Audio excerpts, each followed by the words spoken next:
কোথাও গাড়ি ধরা হবে না, কিন্তু আমরা আস্থায় নিতে পারছি না। কেন আস্থায় নিতে পারছি না? আস্থায় নিতে পারছি না কারণ আমাদের যাদেরকে নিয়ে গিয়ে গ্যারেজে গ্যারেজে বলা হচ্ছে যে গাড়ি ধরা হবে না, আমরা এদেরকে চিনি।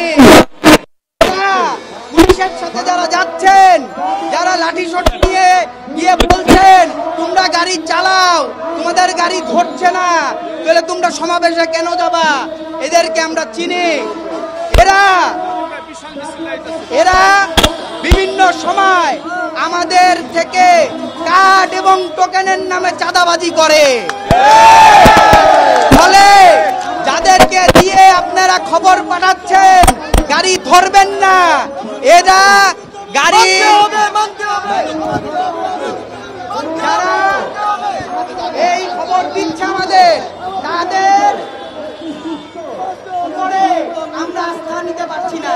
তাই আমরা সরাসরি সরকারের দায়িত্বশীল অবস্থান থেকে আশ্বাস চাই, এই মামলা প্রত্যাহারে সরকার আপিল করবে। 2, এই গাড়ি চলাচলের যেই নীতিমালা প্রণয়ন দরকার, ড্রাইভিং লাইসেন্স দরকার, গাড়ির লাইসেন্স দরকার, রুট পারমিট দরকার, সেই রুট পারমিটের ব্যবস্থা করবে।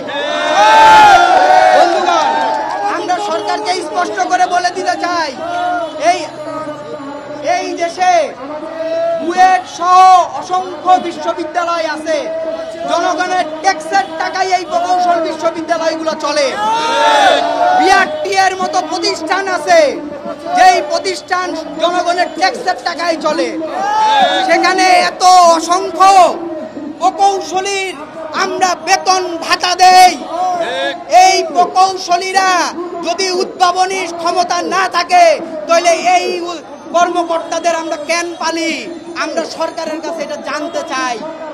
আমাদের লোকাল যেই মিস্ত্রিরা আছেন, তাদের উদ্ভাবনী শক্তি দিয়ে, তাদের চিন্তা করার সক্ষমতা দিয়ে, তারা কোনো স্কুল কলেজ যায়নি, কিন্তু চিন্তা করার সক্ষমতা দিয়ে আপনারা দেখবেন সমগ্র বাংলাদেশে প্রায় 12 থেকে 13টি মডেলের এই ব্যাটারি চালিত গাড়ি চলে, যার 3 থেকে 4টি গাড়ি অনেক নিরাপদ হিসেবে বিবেচিত।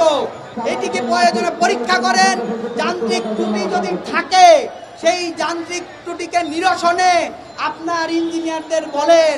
যদি তারা ব্যর্থ হয়, তাদের বেতন দিয়ে জনগণের ট্যাক্সের টাকা নষ্ট করার প্রয়োজনীয়তা নাই। ডিজাইন, এলিগেন্স, বিউটি, সেরা পণ্য সবার জন্য। জেভিকো।